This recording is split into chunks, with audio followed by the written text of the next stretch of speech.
Assalamualaikum warahmatullahi wabarakatuh. Perkenalkan, nama saya Gus Kurniawan dari mahasiswa Universitas Islam Negeri Fatmawati Soekarno Bengkulu, Fakultas Tarbiyah dan Tadris, Prodi Ilmu Pengetahuan Sosial. Di sini saya akan menyelesaikan tugas ujian tengah semester saya atau UTS yang diberikan pada dosen pengampu saya, itu Ibu Deva Juniarti MPD, sekaligus mata kuliah Sejarah Indonesia. Di sini saya mendapatkan dua soal ujian, yaitu pertama, analisis kenapa hubungan perdagangan India dan Cina ini berpengaruh terhadap Nusantara. Yang kedua, jelaskan perkembangan politik, ekonomi, sosial, budaya pada masa pemerintahan Belanda. Nah, saya akan jelaskan satu persatu soal ini. Yang pertama itu, analisis kenapa hubungan perdagangan India dan Cina berpengaruh terhadap Nusantara. Hubungan perdagangan antara India dan Cina memiliki pengaruh besar terhadap Nusantara karena wilayah Nusantara ini berada di jalur perdagangan maritim yang memiliki strategis. Nah, ada beberapa alasan utama. Yang pertama itu letak geografis yang strategis. Nah, Nusantara ini adalah kepulauan yang terletak di antara India dan Cina yang menjadikan jalur utama dalam perdagangan. Lalu menjadikan titik transit bagi kapal dagang membawa barang-barang dari India ke Cina dan sebaliknya, Cina ke India. Setelah itu, yang kedua itu penyebaran agama dan budaya. Nah, dari India ini pengaruhnya adalah Hindu-Buddha yang menyebar ke Nusantara yang terlihat di mata kita dalam kerajaan-kerajaan seperti Sriwijaya, Majapahit, dan Mataram. Ya. Dan dari Cina ini pengaruhnya ini dari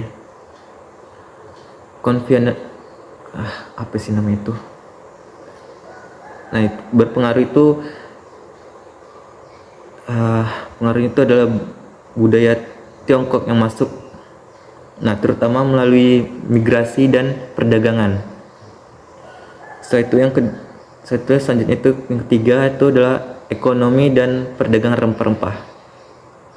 Nah, India dan Cina ini sangat membutuhkan rempah-rempah dari Nusantara seperti cengkeh, pala, dan lada.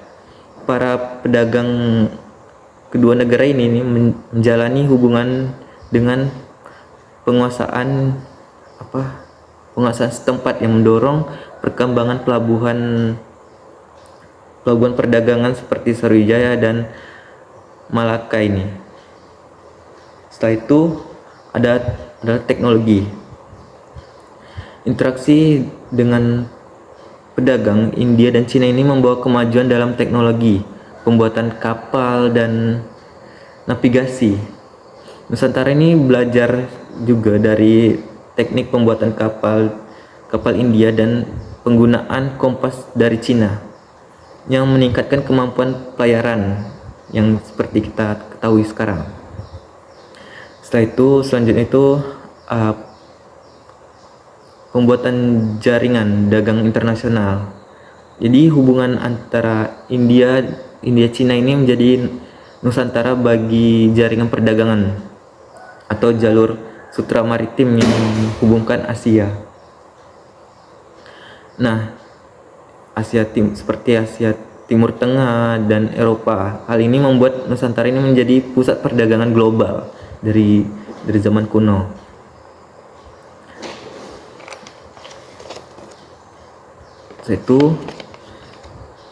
Selanjutnya itu adalah jelaskan perkembangan politik, ekonomi, sosial, budaya pada masa pemerintahan Belanda.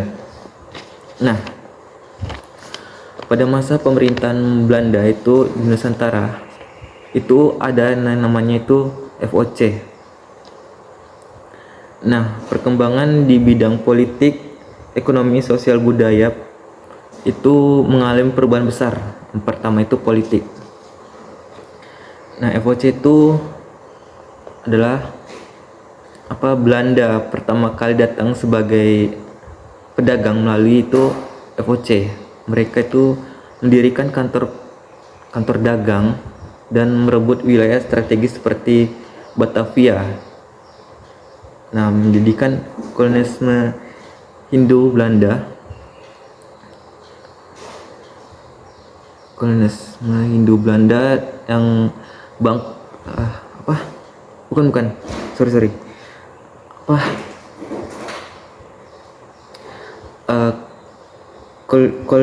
kolonialisme Hindia Belanda itu pada tahun 18 sampai 1942-an.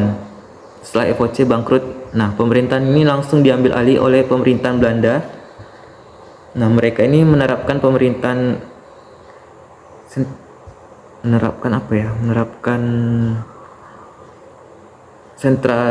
sentralistik, di mana gubernur jenderal memiliki kekuasaan penuh.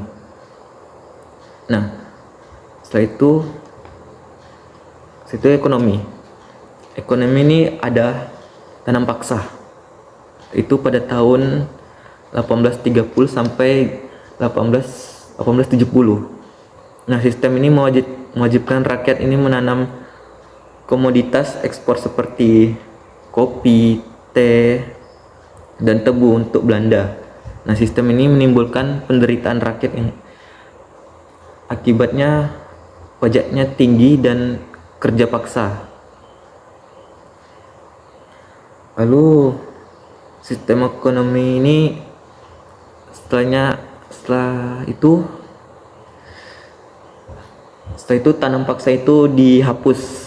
Nah, Belanda ini menerapkan sistem ekonomi terbuka, memberikan kesempatan pada perusahaan swasta seperti Eropa untuk mengeksplorasi sumber daya Nusantara. Nah, selanjutnya itu sosial. Nah, sosial itu ada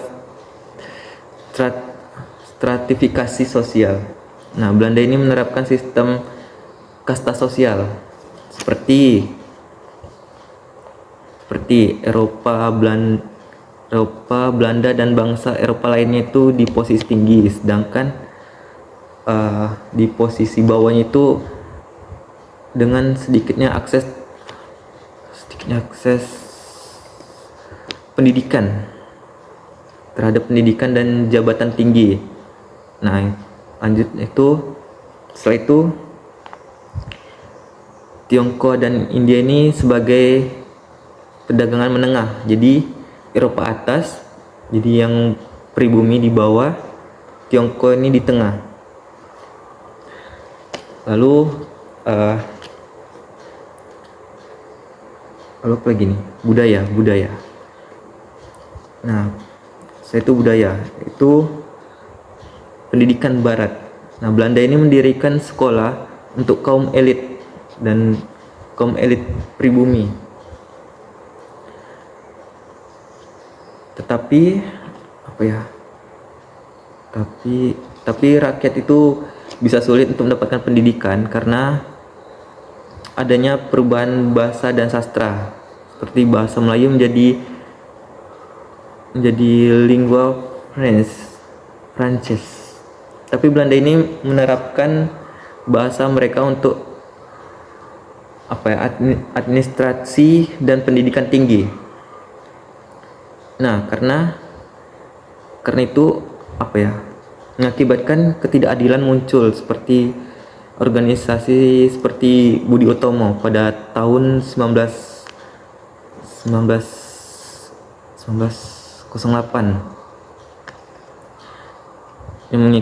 yang memicu semangatnya nasionalisme. Nah, kesimpulannya adalah pemerintahan Belanda itu membawa perubahan besar, terutama terhadap ekspoliasi ekonomi dan sistem sosial yang menekankan masyarakat. Nah, itu saja yang dapat saya sampaikan, yang dapat saya pahami juga. Mungkin itu saja. Saya akhiri. Assalamualaikum warahmatullahi wabarakatuh.